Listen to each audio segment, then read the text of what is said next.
hello लोगोफोर आलु बाथोनजों जानायानो एकदम जुदाखा होनदों नामा एकदम मजायानो आलादा होनो आलु बाथोननिया एकदम टमेट' आलु बाथोन जों जानायफोरनि मजाया बेलेग दरननि बेलेग दरननि सिफ्लेगासिनो नै दासो नाग्लिलि सिफ्लेगासिनो दं जाथ'वाखै जाबाथाय सोला सोलि सोनोसैलाय आलौलायनाय गन्थंफोरजों माबा माबि गलायनाय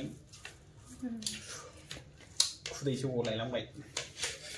खुदै गबाय लगायगासिनो नै दाबो लगायखाङा आं जानायनिसै जोंहानि दिनै आलु बाथोन आरो टमेट' बाथोन खालायसिगोन ओंखाम जासिगोन दिनैहाय जोंना बेजोंनो सिफ्लेनानै होनोसै आंना नैबे हौवानि जोंनि जानायखौ नायलांबाय थाबानो जाबाय ना मा होनो लोगोफोर बेनानो जा बुरजाखानि दिनैनि स्पेशल आलु बाथोन टमेट' बाथोन ओमफ्राय नै ओंखाम गोजा दा नै टमेट'खौ बे जागोन मानो होनबा बेहा खुजालि माजालि दङ ओंखायनो टमेट'सो जायो आंहा खुजालि गैया आलु बाथोन जानांगौ ओंखायनो आलु जायो आंहा माननाय दङ माननाय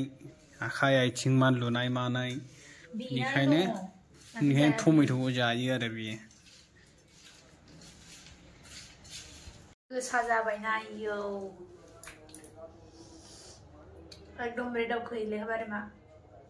माथाफ्राव माबानायनि मा होनो बिदि बाथोन बुथोना मानिनो लोमजानाय खर' सानाय आथिं आखाइ सानायाव स्रां मोनहैयो आरो बिदि बाथोनफोर जायोबा बारा बानलु जाना लाङा डेन्जार थेखाबाय नै बानलु बाथोन मा बाथोन ओमफ्राय बिदि गोखै गोबाब मोनजायोबा खर' सानायफ्रा खारो आरो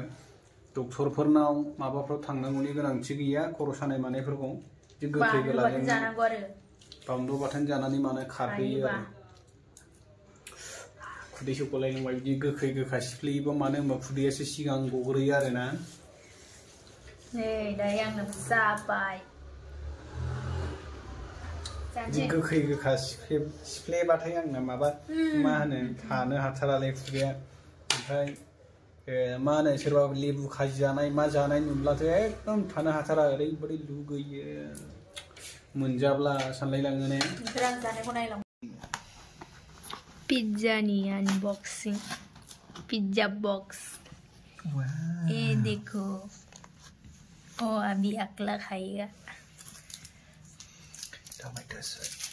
ये काके पोटी बन खाएगा पोटी मेरा तो खाना हो गया चिली फ्लेक्स अंदर जाखांबाय नै बिहा बेखौ अर्डार होनानै जाबाय एकदमबारे बेदर गैयाबानो ओंखाम जालायलाय आरो मा पिज्जा मानि पिज्जा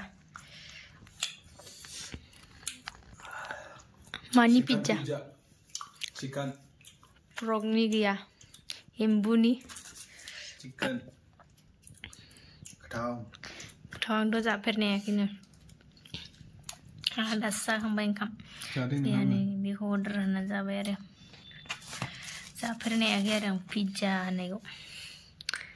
जाबाय नै मालाय टमेट' सस गोथाव